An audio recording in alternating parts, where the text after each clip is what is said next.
سیدنا صدیق اکبر نے بھی یہی وصیت کی تھی کہ میرا جنازہ پڑھ کے پھر حضور کے سامنے لے جانا اور سلام عرض کرنا۔ حضرت انس سے بھی روایت، حضرت علی سے بھی روایت ہے، حضرت صدیق اکبر کی وصیت تھی حضور کے پاس لے جانا اور حضور سے اجازت مانگنا، اجازت مل جائے تو قدموں میں دفن کر دینا ورنہ جنت البقیع میں۔ تو حضرت علی المرتضیٰ اور حضرت انس روایت کرتے ہیں کہ ایسا ہی ہوا کہ ہم نے جنازہ اٹھایا، پڑھا اور پھر حضور کے مواجہ انور کے سامنے رکھ دیا اور سارے ہاتھ باندھ کے عرض کرتے یا رسول اللہ ھذا ابو بکر یستاذنک، اے اللہ کے پیارے محبوب صلی اللہ علیہ وسلم، یہ ابو بکر ہیں، آپ سے اجازت طلب کرتے ہیں، آپ کی قربت میں دفن ہونے کا شوق ہے، ہمیں کیا حکم ہے؟ تو اس وقت حجرہ عائشہ تھا، یہ گنبد خضرا نہیں بنا ہوا تھا، صرف حجرہ تھا اور اس کو تالا لگا تھا، چابی حضرت عائشہ کے پاس ہوا کرتی تھی رضی اللہ تعالی عنہ، تو تالا لگا ہوا تھا اور لوگوں نے رکھ کے یہ عرض کیا، تو پھر کیا ہوا کہ وہ تالا خود بخود کھلا، پھر کنڈی بھی خود بخود کھلی اور پھر جو دروازہ تھا وہ خود بخود کھلا اور اندر سے آواز آئی اوصل الحبیب الی الحبیب لان الحبیب الی الحبیب مشتاق، یار کو یار سے ملا دو، یار تو پہلے یار کا انتظار کر رہا۔ تو قبر انور سے یہ آواز آئی، حضور کے روضہ انور سے یہ آواز آئی، اور ہمارا عقیدہ ہے اور مسلمہ عقیدہ ہے اور تمام امت کا عقیدہ ہے کہ حضور اپنی قبر میں زندہ ہیں۔ یہ بعد میں فتنہ پیدا ہوا حضور علیہ السلام کے حوالے سے، یہ جو معاذ اللہ میری زبان وہ بوجھ نہیں اٹھاتی جو لوگ کہتے ہیں، یہ حضرت شیخ عبد الحق محدث دہلوی علیہ رحمہ نے لکھا ہے تتمہ مدارج النبوہ میں۔ آپ کہتے ہیں اللہ کا شکر ہے بہت سارے معاملات میں امت میں اختلاف پیدا ہو گئے، لیکن اللہ کا شکر ہے کہ اس معاملے میں تو کوئی اختلاف نہیں کہ حضور اپنی قبر انور میں زندہ ہیں۔ یہ حضرت شیخ نے لکھا ہے، تو اس کا مطلب ہوا کہ یہ بعد کا اختلاف ہے۔ تو حضور علیہ السلام اپنی قبر انور میں زندہ ہیں۔ حضرت ابو درداء رضی اللہ تعالی عنہ نے جب آقا کریم نے درود و سلام کی ترغیب دی تو کہا حضور جب آپ انتقال کر چکے ہوں گے تو کیا ہم اس وقت بھی آپ پہ درود پڑھیں؟ تو حضرت ابو درداء نے جب حضور سے پوچھا، ابن ماجہ کی روایت ہے، تو کہا حضور جب آپ وصال کر چکے ہوں گے تو درود و سلام اس وقت بھی جاری رکھیں؟ تو آقا کریم علیہ السلام نے ارشاد فرمایا انما حرم علی الارض ان تاکل اجساد الانبیاء فنبی اللہ حی یرزق، فرمایا ہاں بعد میں بھی میرے پر درود جاری رکھنا، اللہ نے مٹی پہ حرام کر دیا ہے کہ وہ نبیوں کے جسم کو کھائے، نبی قبروں میں زندہ ہوتے ہیں ان کو رزق دیا جاتا ہے۔ میرے حضور نے کہا نا ارسلت الی الخلق کافہ، میں تمام مخلوق کا رسول بنا کے بھیجا ہوں، تمام مخلوق کا، صرف انسانوں کا نہیں، تمام مخلوق، ارسلت الی الخلق کافہ، تمام مخلوقات کا رسول ہو۔ تو حضور مٹی کے بھی رسول ہیں، تو کیا مٹی اپنے رسول کو کھا جائے گی؟ یہ کیسے ہو سکتا ہے؟ تو مٹی کے اوپر حرام ہے، یہ لفظ ہے انما حرم علی الارض ان تاکل اجساد الانبیاء، اللہ نے مٹی پر حرام کر دیا کہ وہ نبیوں کے جسم کو کھائے۔ فنبی اللہ حی یرزق، یہ سیاستہ کی روایت پڑھ رہا ہوں، نبی اپنی قبروں میں زندہ ہوتے اور انہیں رزق بھی دیا جاتا ہے۔ اس کائنات میں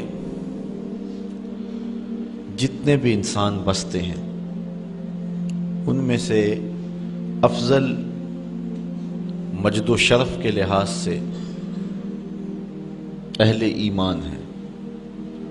کفار اخلاقی قدروں میں جتنے مرضی بلند کیوں نہ ہوں، مال و دولت، شہرت، ثروت، جاہ و منصب، اقتدار، سب کچھ ان کے پاس ہو، لیکن ایک مسکین مومن کی شان تک نہیں پہنچ سکتے۔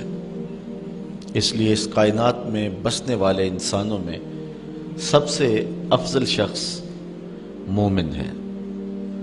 اہل ایمان میں سے فضل و شرف رکھنے والے علماء اور اولیاء ہیں۔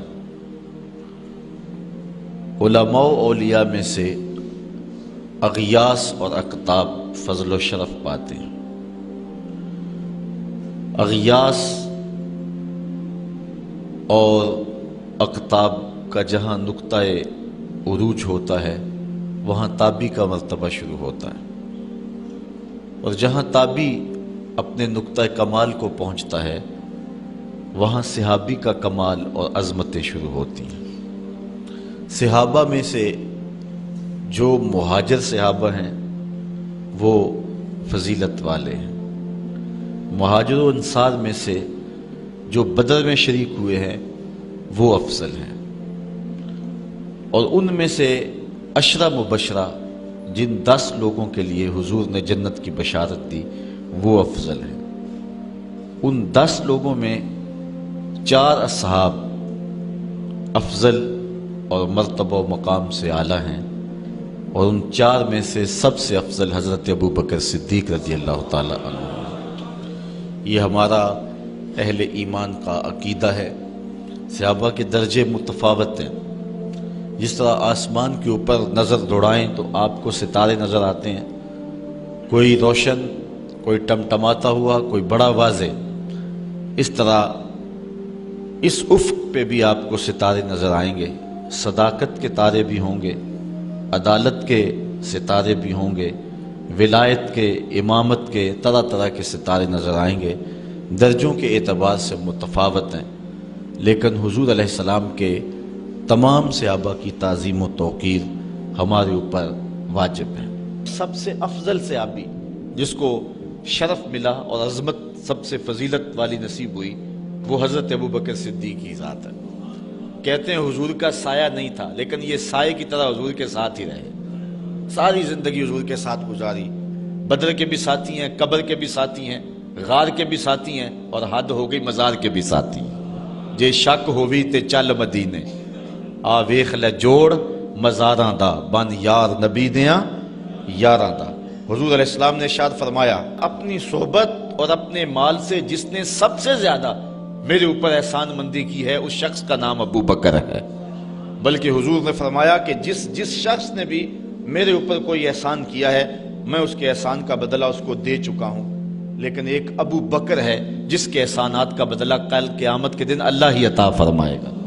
یہ صرف حضرت ابو بکر صدیق کی ذات ہے۔ اور حضرت عمر کہتے ہیں، قال ابو بکر سیدنا و خیرنا و احبنا الی رسول اللہ صلی اللہ علیہ وسلم۔ کہتے ہیں کہ ابو بکر کی کیا پوچھتے ہو، وہ ہم میں سے ہمارے سردار بھی تھے، ہم میں سے افضل بھی تھے، اور حضور سب سے زیادہ جس شخص سے پیار کرتے تھے اس شخص کا نام بھی ابو بکر ہی تھا۔ سب سے زیادہ حضور ان سے ہی پیار کیا کرتے تھے۔ حضرت عائشہ رضی اللہ تعالیٰ عنہ فرماتی ہیں کہ جب حضور علیہ السلام کا آخری وقت آیا تو آقا کریم علیہ السلام نے فرمایا کہ ابو بکر کو حکم دو کہ لوگوں کو نماز پڑھائیں۔ میں نے عرض کی کہ وہ رقیق القلب ہیں، مصلی پہ جب آپ کو نہیں پائیں گے تو بے چین ہو جائیں گے، کسی اور کے لیے حکم نامہ جاری کرو۔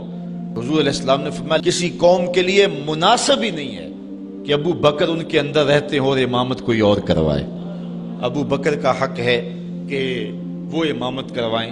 حضرت عمر رضی اللہ تعالیٰ عنہ سے ایک روایت سنیے، کہتے حضور نے ایک مرتبہ فنڈ کے لیے ارشاد فرمایا کہ لاؤ راہ خدا میں پیش کرو، تو میرے پاس اتنی خوشحالی تھی کہ اتنی کبھی خوشحالی ہوئی نہیں تھی، تو میں نے کہا اگر ابو بکر سے بڑھ سکتا ہوں تو آج بڑھ سکتا ہوں۔ میں گیا اور آدھا مال لے آیا۔ حضور نے پوچھا عمر گھر والوں کے لیے کیا چھوڑا ہے؟ میں نے کہا اتنا ہی چھوڑا آیا ہوں، آدھا لے آیا ہوں، آدھا چھوڑا آیا ہوں۔ کہتے ہیں پھر ابو بکر سارا مال ہی سمیٹ کے لے آئے۔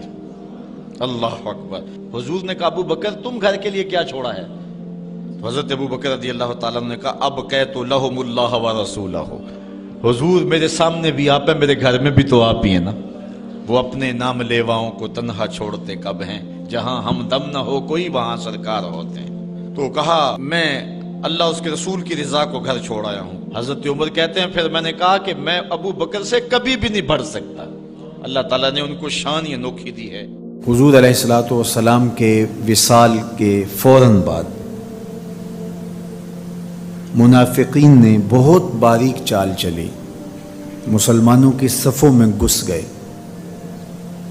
بظاہر لبادے ان کے مسلمانوں والے تھے، تو انہوں نے مسلمانوں سے کہنا شروع کر دیا لو جی کہانی ختم ہو گئی، ساری رونقیں حضور کے دم سے تھیں، نمازیں تھیں، روزے تھے، لوگ اپنے اموال کی زکوٰۃ دیا کرتے تھے، حج کا اجتماع تھا، یہ سب کچھ ختم ہو جائے گا۔ اب کون مال خرچ کرے گا؟ کس نے جان راہ خدا میں قربان کرنی ہے؟ کوئی سحر کے وقت اٹھ کے کیوں مسجد میں آئے گا؟ بظاہر لگتا تھا کہ یہ بڑی ہمدردی اور دلجوئی سے حقیقتیں حال کو بیان کر رہے ہیں، لیکن اس کے اندر چھپا ہوا ظاہر تھا. جو نئے قبائل اسلام لائے تھے، یہ خبر جب ادھر پہنچی تو انہوں نے ارتداد کا رستہ اختیار کر لیا. بہت سارے قبیلے، آپ پڑھیں تاریخ، مرتد ہو گئے. کسی نے زکوٰۃ دینے سے انکار کر دیا. مسلمہ کذاب نے اپنی جھوٹی نبوت کا دعویٰ کھڑا کر دیا.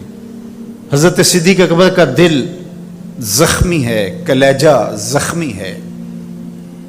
لیکن اب اس صورتحال کا جب آپ نے مشاہدہ کیا تو آپ آگے بڑھے اور ایک اونچے ٹیلے پہ کھڑے ہوئے لوگوں کو اشارہ کیا. لوگوں نے جناب ابو بکر رضی اللہ تعالیٰ عنہ کو دیکھا تو ادھر لپک کے آ گئے. تو حضرت ابو بکر صدیق رضی اللہ تعالیٰ عنہ نے مختصر خطاب کرتے ہوئے آپ نے کہا، لوگوں مجھے ایک بات بتاؤ، تم اللہ کی عبادت کرتے تھے کہ رسول اللہ کی عبادت کرتے تھے؟ لوگوں نے کہا کہ ہم اللہ کی عبادت کرتے تھے. تو کہا کہ اگر تو تم رسول اللہ کی عبادت کرتے تھے تو حضور وصال کر گئے، اور اگر تم اللہ کی عبادت کرتے تھے تو وہ آج بھی حی ہے، لا یموت ہے، اسے موت ہے ہی نہیں. پھر کہا، جس دین کے لیے میرے اور آپ کے آقا و مولا نے اپنی ساری زندگی لگا دی، کیا حضور کے وصال کر جانے کے بعد تم اس دین کو چھوڑ دو گے؟ تو لوگوں نے کہا، کیوں چھوڑیں گے؟ تو کہا، پھر اٹھو اور دین کا جھنڈا لے کے پوری دنیا پہ چھا جاؤ. تو آپ نے لوگوں کو سنبھالا.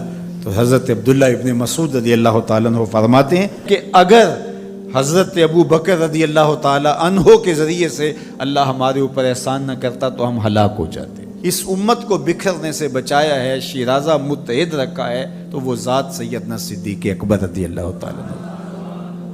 اور حضور یہ سارے اشارے دے کر گئے تھے. ایک خاتون آئی، کوئی کام تھا اس کو، اس نے کہا، تو حضور نے فرمایا پھر آنا. تو اس نے کہا کہ اگر میں پھر آؤں تو آپ نہ ہوں. اس کی مراد یہ تھی کہ آپ وصال کر گئے ہوں. تو آقا کریم علیہ السلام نے فرمایا، اگر میں نہ ہوا ابو بکر تو ہوں گے، میں نہ ہوا تو ابو بکر کے پاس آ جانا. اللہ اکبر. حضور نے حضرت ابو بکر رضی اللہ تعالیٰ عنہ کو اپنی زندگی میں مصلی پہ کھڑا کیا. ترمذی کے لفظ ہیں، حضور نے ارشاد فرمایا، لا ینبغی لقوم فیہم ابو بکر ان یؤمہم غیرہ. کسی قوم کے لیے مناسب ہی نہیں ہے کہ ابو بکر ان کے اندر رہتا ہو اور امامت کوئی اور کروائے. مروا ابا بکر فلیصلی بالناس. ابو بکر کو حکم دو کہ وہ لوگوں کو نماز پڑھائے. اور پھر مصلی پہ جا کے حضرت ابو بکر کھڑے ہوئے. 17 نمازیں حضور علیہ الصلوۃ والسلام کی حیات طیبہ کے اندر حضرت ابو بکر نے پڑھائی. اللہ اکبر. فرمایا، ما نفعنی مال احد قط ما نفعنی مال ابی بکر. مجھے کسی کے مال نے اتنا نفع نہیں دیا جتنا ابو بکر کے مال نے دیا. اللہ کے علاوہ اگر میں کسی کو خلیل بناتا تو ابو بکر کو بناتا، لیکن اللہ میرا خلیل ہے، جنہیں سیدہ کہول اہل الجنہ کہا گیا، جنت کے بوڑھوں کے سردار بنائے گئے. حضور نبی رحمت صلی اللہ علیہ وآلہ وسلم کی نیابت اور حضور علیہ الصلوۃ والسلام کی خلافت کا تاج ان کے سر پہ رکھا گیا، جن کی صحابیت کو میرے رب نے قرآن میں بیان فرمایا. اذ یقول لصاحبہ لا تحزن ان اللہ معنا. جب غار ثور میں حضور علیہ الصلوۃ والسلام سیدنا ابو بکر رضی اللہ تعالیٰ عنہ کی گود میں سر رکھ کے لیٹے ہوئے تھے. سانپ ایڑی پہ ڈنگ کے ڈنگ لگا رہا ہے اور آپ اپنی ٹانگ کو جنبش نہیں ہونے دیتے. آنکھوں کا ہلکا توڑ کے آنسو حضور کے رخسار پہ گرتے ہیں اور آقا کریم بیدار ہوتے ہیں اور بیدار ہو کے پوچھتے ہیں، مالک یا ابا بکر، ابو بکر کیا ہوا؟ ادب کے اس قرینے کو جناب سیدنا صدیق اکبر نہیں بھولتے. کہتے ہیں، فدا کا امی و ابی یا رسول اللہ. لو دیکھ تو حضور، میری ماں بھی آپ کے قدموں پہ قربان جائے، میرا باپ بھی آپ کی راہوں پہ نچھاور، میرا قبیلہ، میرا خاندان آپ کے قدموں پہ قربان، مجھے سانپ نے ڈس لیا ہے. تو محبت کا یہ اسلوب اور الفت کا یہ طریق آپ کو یہاں ملے گا کہ انداز الفت نہیں چھوڑتے. تو سانپ کا کام تو ڈسنا ہے، چاہے وہ غار میں ڈسے یا اسلام آباد میں بیٹھ کے ڈنگ لگائے، وہ تو ڈستا رہے گا. لیکن ابو بکر حضور کی محبت کے ترانے پڑھتا رہے گا. سیدنا صدیق اکبر کی سب سے بڑی آرزو جب پوچھی گئی تو وہ یہی تھی کہ آنکھیں میری ہوں، چہرہ حضور کا ہو. نہ چہرہ ہٹے نہ آنکھیں تھکیں، دیکھتا رہوں اور دیکھتا رہوں۔ اس واقعہ کی حکایت قرآن نے بیان کی ہے۔ اذ یقول لصاحبہ، صحابی کا ٹائٹل قرآن نے حضرت سیدنا صدیق اکبر کے نام کیا ہے، اس لیے حضرت سیدنا صدیق اکبر کی صحابیت کا انکار کفر ہے۔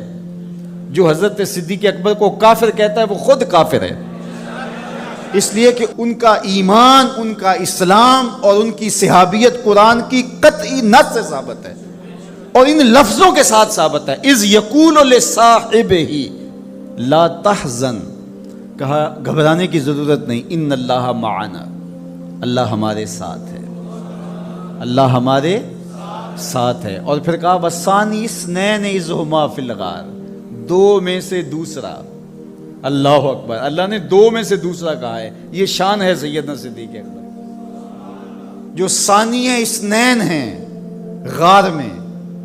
اللہ اکبر، یار کہتے ہیں حضور کا سایہ نہیں تھا، لیکن جناب ابو بکر سائے کی طرح حضور کے ساتھ تھے، قبر کے بھی ساتھی، بدر کے بھی ساتھی، سفر کے بھی ساتھی، حضر کے بھی ساتھی۔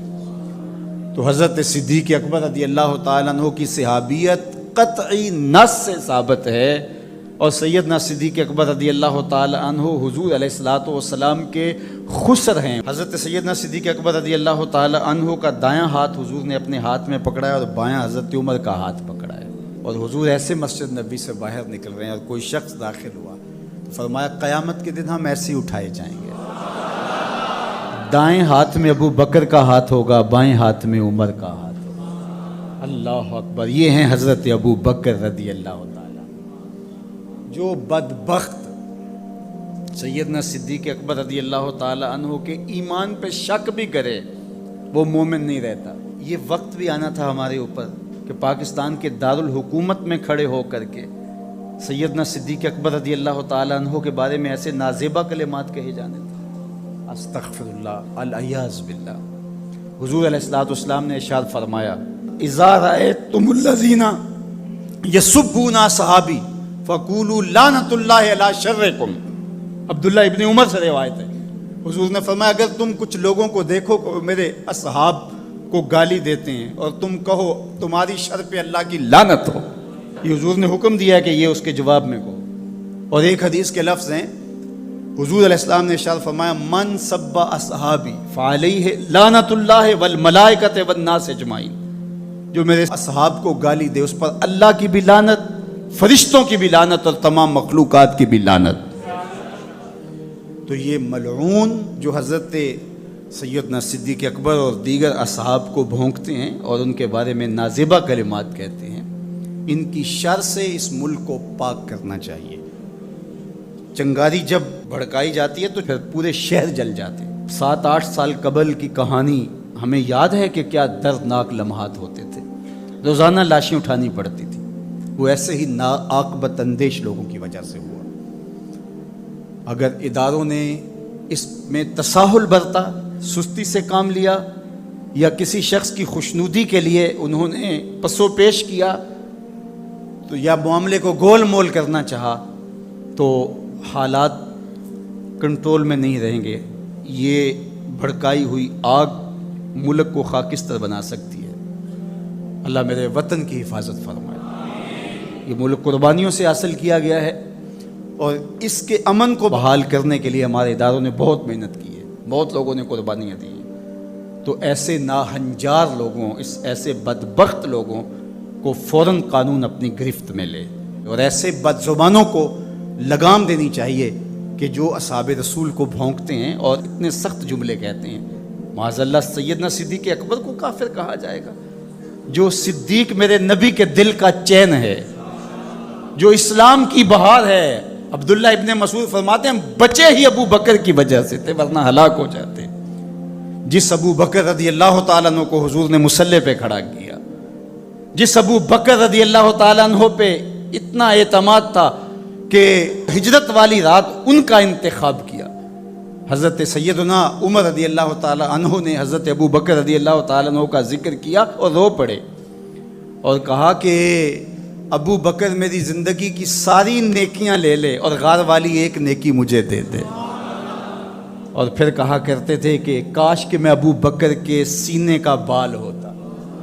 ابن جوزی نے لکھا ہے کہ ہمارے بزرگ اور اسلاف جو تھے وہ ابو بکر و عمر رضی اللہ تعالی عنہما کی محبت اپنی اولاد کو یوں سکھایا کرتے تھے جیسے قرآن کی آیتیں سکھائی جاتی۔ ان کی محبت اولادوں کے سینوں میں راسخ کیا کرتے تھے۔ معمولی سی میل بھی سیدنا صدیق اکبر کے بارے میں برباد کر دیتی ہے۔ اللہ کے نبی کا ہر صحابی با کمال ہے، لیکن ابو بکر ہے۔ جے شک ہووی تے چل مدینے، جے شک ہووی تے چل مدینے، آ ویخ لے جوڑ مزاراں دا، بن یار نبی دیاں یاراں دا۔ تو ان سے ہماری محبت کا رشتہ استوار ہے۔ تو جس شخص نے بھی یہ جملہ کہا ہم اس کی مذمت کرتے ہیں۔ مذمت تو لفظ بہت چھوٹا ہے، اس کو قرار واقع سزا دیجئے۔ وہ بدترین انسان ہے روئے زمین پہ، اور اس سے کوئی رو رعایت نہ رکھی جائے تاکہ آئندہ ایسے راستے بند ہو۔ اداروں کو اس پر فی الفور نوٹس لینا چاہیے قبل اس سے کہ حالات ہاتھ سے باہر نکل جائیں اور بے قابو ہو جائیں۔ اللہ ہم سب کو اپنی رحمتوں کے حصار میں رکھے۔ جانور کو اپنی گود میں رکھا اور حضور استراحت فرما دی۔ اب سانس، جب سانپ کی سانس اٹھنے لگی، وہ بھی چونکہ اس سوراخ میں ہی تھا، اور مکھ کبھی سوراخ سے باہر آتا کبھی سوراخ سے باہر آتا، جا بجا سوراخ تھے۔ تو جب اس کی سانس گھٹنے لگی اور اس نے دیکھا کہ جس راستے سے جاتا ہے مسدود پاتا ہے، تو ایک جگہ اس نے انسانی گوشت دیکھا اور اس نے ڈنگ لگایا، وجود کو برقرار رکھ پائے۔ یہ کوئی تماشائی لبے بام تھوڑا ہے، لیکن حضرت سیدنا صدیق اکبر نے اپنی ٹانگ کو جنبش نہیں آنے دی۔ حضرت عمر کی جو روایت اس پہ لفظ ہے مخافۃ ان یتنبہ رسول اللہ صلی اللہ علیہ وسلم، اس ڈر سے کہ کہیں حضور بیدار نہ ہو جائیں۔ لم یتحرک، اپنی ٹانگ کو حرکت نہیں آنے دی۔ لم یتحرک مخافۃ ان یتنبہ رسول اللہ صلی اللہ علیہ وسلم، اس ڈر سے کہ کہیں حضور بیدار نہ ہو جائے۔ حضور کی نیند میں خلل، سانپ نے ڈنگ لگایا اور ایڑی ہٹی نہیں، وہ پیچھے ہٹ ہٹ کے ڈنگ مارتا ہے، اور حضرت ابو بکر پوری قوت سے ایڑی کو دبایا ہے۔ حضرت تصور تو کرو، عشق کی بات تو سارے کرتے ہیں، عشق ابو بکر سے سیکھو۔ یہ ہے محبت کی کہانی۔ حضرت ابو بکر صدیق نے زور سے ایڑی رکھی ہے، اور سانپ جو ہے وہ ہٹ ہٹ کے ڈنگ مار رہا ہے اور زہر جسم میں سرایت کر رہا ہے، اور حضرت ابو بکر صدیق اپنی ٹانگ کو جنبش بھی نہیں آنے دیتے، اس ڈر سے کہ کہیں حضور کی نیند میں خلل نہ آ جائے۔ سارا دھیان ادھر لگ گیا کہ ٹانگ کو جنبش نہ آئے۔ بے اختیار آنسو نکل پڑے اور حضور کے چہرہ نور پہ گرے۔ دھیان چونکہ ادھر لگا تھا، آنسو ادھر سے نکلے اور حضور کے رخسار پہ گرے۔ حضور بیدار ہو گئے اور حضور نے فرمایا مالک یا ابا بکر، ابو بکر کیا ہوا؟ ابو بکر کیا ہوا؟ انسان دکھوں میں بھرا پڑا ہو، تکلیف پہ تکلیف گزر رہی ہو، اور کوئی پوچھ لے تو انسان پھٹ پڑتا ہے، بہت جلدی بولتا ہے، پھر اس کے القاب اور اس کا نام اور اس کے لیے جو بولنے کا سٹائل ہے وہ بھول جاتا ہے، وہ جلدی جلدی اپنا دکھڑا بیان کرتا ہے۔ لیکن یہاں پیار کی کہانی اتنی دل آویز ہے، اللہ اکبر۔ یہ حضرت عمر کی روایت پڑھ رہا ہوں کہ یوں ایڑی زور کے ساتھ سوراخ پہ رکھی ہے، بل پہ رکھی ہے، سانپ ہٹ ہٹ کے ڈنگ لگا رہے ہیں، ساری توجہ ٹانگ کی طرف ہے کہیں ہل نہ جائے اور حضور بیدار نہ ہو جائیں، اور اچانک آنکھوں سے آنسو ٹپکے حضور کے رخسار پہ گرے۔ آقا کریم بیدار ہو کے پوچھتے ہیں مالک یا ابا بکر، ابو بکر کیا ہوا؟ تو حضرت ابو بکر کیا بولتے ہیں؟ لدغت فداک امی و ابی یا رسول اللہ، یا رسول اللہ میری ماں بھی آپ کے قدموں پہ قربان ہو، میرا باپ بھی آپ کے قدموں میں قربان ہو، سانپ نے مجھے ڈس لیا ہے۔ اللہ اکبر۔ ادب کے اس سٹائل کو چھوڑا، محبت کے اس انداز کو ہنگامی حالت میں بھی ترک نہیں ہونے دیا۔ گفتگو کا سلیقہ اور بات کرنے کا جو طریقہ ماضی میں تھا آج بھی اسے ہی ملحوظ رکھا اور اسی سٹائل سے بات کرتے ہیں۔ میری ماں بھی آپ کے قدموں پہ قربان، میرا باپ بھی آپ کی راہوں پہ نچھاور، حضور مجھے سانپ نے ڈس لیا ہے۔ اللہ اکبر۔ پھر حضور علیہ السلام نے فرمایا قدم اٹھاؤ. قدم اٹھایا تو آقا کریم نے اپنا لعاب دہن لگا دیا اور حضرت ابوبکر صدیق کا درد بھی جاتا رہا, زہر کے اثرات بھی ختم ہو گئے. اور جب آپ کا آخری وقت آیا تو وہ دوبارہ عود کر آئے. اور حضرت عمر فرماتے ہیں کہ آپ کی وفات کا سبب وہی سانپ کا ڈنگ تھا. اللہ اکبر. عاشق کی موت آئی ہے اور عاشق دنیا سے رخصت ہوا ہے تو وہی لمحے دوبارہ لوٹ آئے. وہی سانپ کے جو ہے وہ زہر کا اثر سرایت کرنے لگا ہے. وہ حضرت ابو بکر کا جب آخری وقت تھا تو غار ثور کی ساری یادیں پھر تازہ ہونے لگی ہیں. اللہ اکبر. تو حضرت ابو بکر صدیق اور حضور 3 دن تک اور 3 راتیں اس غار میں رہے. اب یہ ڈھونڈتے رہے کہ ادھر گئے ہوں گے, ادھر رہے ہوں گے. پھر ان کے کھوجی نے کہا کہ نشان تو ادھر جاتے ہیں, اور ان کو لے کے وہ غار ثور کی طرف بڑھ گیا اور پہاڑ چڑھ گیا. غار ثور کے آگے جب گیا تو وہاں تک نشان تھے. آگے ایک جھاڑی تھی جس پر تالا جو ہے وہ جالا تن لیا تھا عنکبوت نے, مکڑی نے, اور فاختہ نے انڈے بھی دے دیے تھے. تو اب وہاں ان کا گمان ہوا کہ اگر یہاں سے اندر گئے ہوئے ہوتے تو یہ جالا ٹوٹ جاتا. تو یہ تو ممکن نہیں ہے, فاختہ تو انسانی وجود کو دیکھ کر کے اڑ جاتی ہے, تو یہ یہاں فاختہ بھی اڑتی نہیں ہے. تو اب جنہوں نے غار ثور دیکھی ہے ان کے ذہن میں سارا نقشہ گھوم گیا ہوگا, وہ اس تصور میں گھوم رہے ہوں گے. وہ یہاں مرکز مصطفیٰ میں نہیں بیٹھے, غار ثور کے آگے بیٹھے ہوئے ہوں گے. پھر وہ کیا منظر ہے. اللہ اکبر. تو غار اوپر سے نیچے آتی ہے اور نیچے تھانہ ہے غار کا. اور جو غار کے اندر بیٹھے ہو, سامنے جو پلیٹ فارم بنا ہوا ہے اس کے اوپر چلتے پھرتے باتیں کرتے وہ سارے لوگ نظر آتے ہیں اوپر والے کو جو غار کے اندر بیٹھے. اور جو باہر ہیں ان کو غار کے اندر کچھ نظر نہیں آ رہا. ایک تو غار کے اندر اندھیرا, اور دوسری بات اگر دیکھنا بھی چاہیں تو جھک کر کے دیکھنا پڑتا ہے. اپنے نیچے جھکیں اور پھر اندر دیکھیں تو کچھ دکھائی دے گا, اور وہ نہیں دیکھ رہے تھے. تو حضرت ابو بکر صدیق رضی اللہ تعالیٰ عنہ نے جب دیکھا مشرکین چل رہے ہیں, ان کی آوازیں بھی آ رہی ہیں, تو حضور سے کہا کہ حضور یہ کیا ہوا. اذ یقول لصاحب لا تحزن ان اللہ معنا. قرآن بتاتا ہے دونوں میں سے ایک جب اس کو جب فکر لاحق ہوئی, ایک ہوتا ہے اپنی جان کا خوف, اس کو خوف کہتے ہیں, جو دوسرے کے لیے ہوتا ہے اس کو حزن کہتے ہیں. صدیق اکبر کو اپنی جان کا خوف نہیں تھا, حضور کی جان کی فکر تھی. تو اللہ کے محبوب نے فرمایا, قرآن نے اس کی حکایت کی, لا تحزن, پریشان ہونے کی ضرورت نہیں, ان اللہ معنا, اللہ ہمارے ساتھ ہے, اللہ ہمارے ساتھ ہے. بلکہ فرمایا ابو بکر تو ان 2 کے بارے میں کیا کہتا ہے جن کا تیسرا اللہ ہو. ان 2 کے بارے میں تو کیا کہتا ہے جن کا تیسرا. اور وہاں سوچتے رہے آگے کدھر گئے ہیں, آگے کدھر گئے ہیں, اور غار سامنے کدھر گئے تھے, اور حضور ان کو دیکھ رہے, ابو بکر صدیق ان کو دیکھ رہے. میرے استاد تھے, فرمانے لگے کہ حضور علیہ السلام کو دیکھنے کے لیے جھک کے دیکھنا پڑتا ہے. اس غار میں انہیں حضور تب نظر آتے اگر وہ جھک کے دیکھتے, اور اگر وہ جھک کے دیکھنے کی عادت رکھتے تو مکے میں ہی دیکھ لیتے, مکے میں ہی دیکھ لیتے. اس لیے انہوں نے جھکنا نہیں تھا, اور جو جھکنا نہیں جانتا وہ نبی کو دیکھ نہیں پاتا, اور جو جھکتا ہے بلال دیکھ لیتا ہے, عمار دیکھ لیتا ہے, ابو بکر دیکھ لیتا ہے. اللہ اکبر. تو یہ تو وہاں مکے میں نہیں دیکھ سکے. ابھی تو قرآن نے کہا نا وَتَرَاهُمْ يَنْظُرُونَ إِلَيْهِ وَهُمْ لَا يُبْصِرُونَ. محبوب یہ جو آنکھیں پھاڑ پھاڑ کے آپ کو دیکھ رہے ہیں, آپ ان کے دیکھنے کو دیکھ رہے ہیں. وَتَرَاهُمْ, آپ ان کو دیکھ رہے ہیں. يَنْظُرُونَ إِلَيْهِ, یہ آپ کو دیکھ رہے ہیں, آپ دیکھ رہے ہیں کہ یہ آپ کو دیکھ رہے ہیں. وَهُمْ لَا يُبْصِرُونَ, میں خدا ہو کے کہتا ہوں یہ نہیں دیکھ رہے. ذرا ریپل سے ذرا توجہ تو کری, قرآن مجید کے اس اسلوب کو تو ملاحظہ کیے. وَتَرَاهُمْ, آپ ان کو دیکھ رہے ہیں. کیا دیکھ رہے ہیں؟ يَنْظُرُونَ إِلَيْهِ, کہ یہ آپ کو دیکھ رہے ہیں. وَهُمْ لَا يُبْصِرُونَ, محبوب نہیں دیکھ رہے,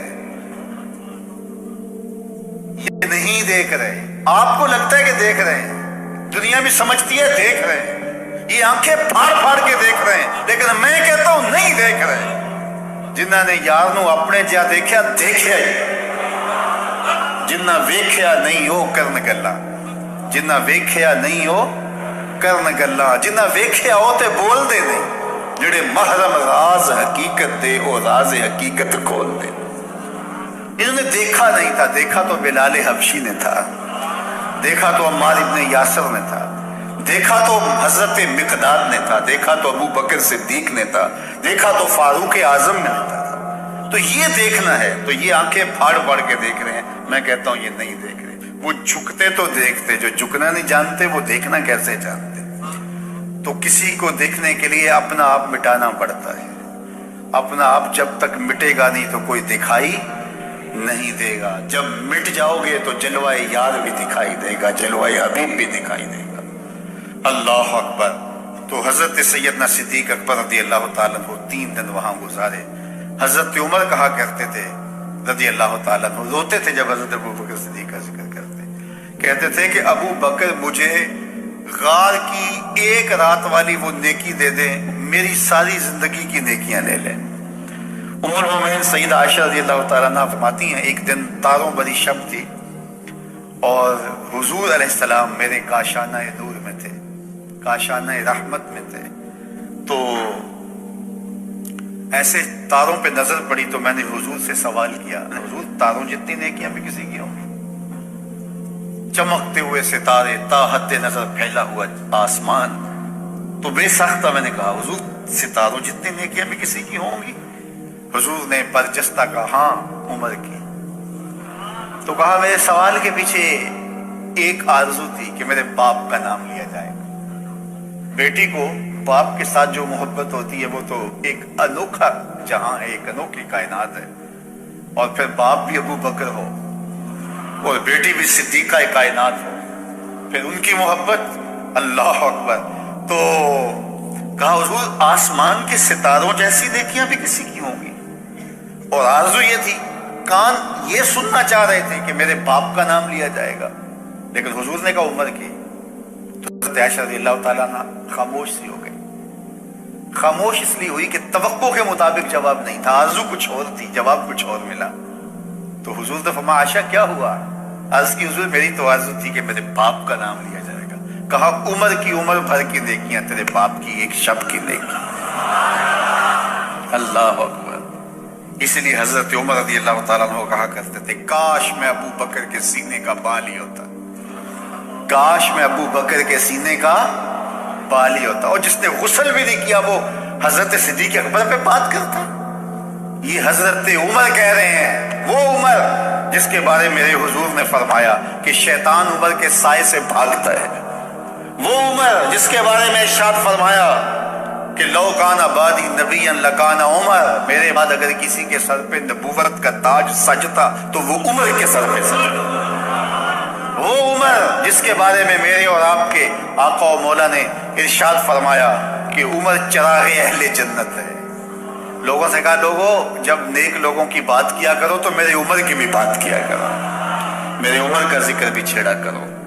وہ عمر، اللہ اکبر، جو مراد رسول ہے، وہ کیا کہہ رہے ہیں؟ کاش میں ابو بکر کے سینے پر اگا ہوا ایک بال ہوتا۔ یہ شان ہے سیدنا صدیق اکبر رضی اللہ تعالی عنہ۔ تو حضور علیہ الصلوۃ والسلام نے حضرت ابو بکر سے کہا ڈرنے کی ضرورت نہیں۔ اذ یقول لصاحبہ، صدیق اکبر رضی اللہ تعالیٰ عنہ کی صحابیت ثابت ہے قرآن کی قطعی نص کے ساتھ۔ جب اپنے صاحب سے کہا، صحابی سے کہا لا تحزن ان اللہ معنا، اللہ ہمارے ساتھ ہے۔ اللہ اکبر۔ یہ تھا غار کا تھا، اور اقبال کہتا ہے ثانی اسنین و غارو بدر و قبر۔ اب بدر کی کہانی آئے۔ بدر میں 313 صحابہ کو لے کر حضور آئے جب کفار 1000 کے لشکر جرار کو لے کے پہنچے، تو حضور کے لیے ایک چھپر بنایا گیا، عریش، وہ لکڑیوں کا ایک سایہ کیا گیا، اور وہاں حضور کو بٹھایا گیا کہ کوئی ضرر نہ حضور کو پہنچے، جنگ کا گمسان پڑے تو کوئی حضور تک نہ پہنچے۔ تو حضور یہاں آرام کریں گے، یہاں ٹھہریں گے، یہاں سے حضور کمان کریں گے۔ وہ آج جنگ میں ہوتا نا کنٹرول روم،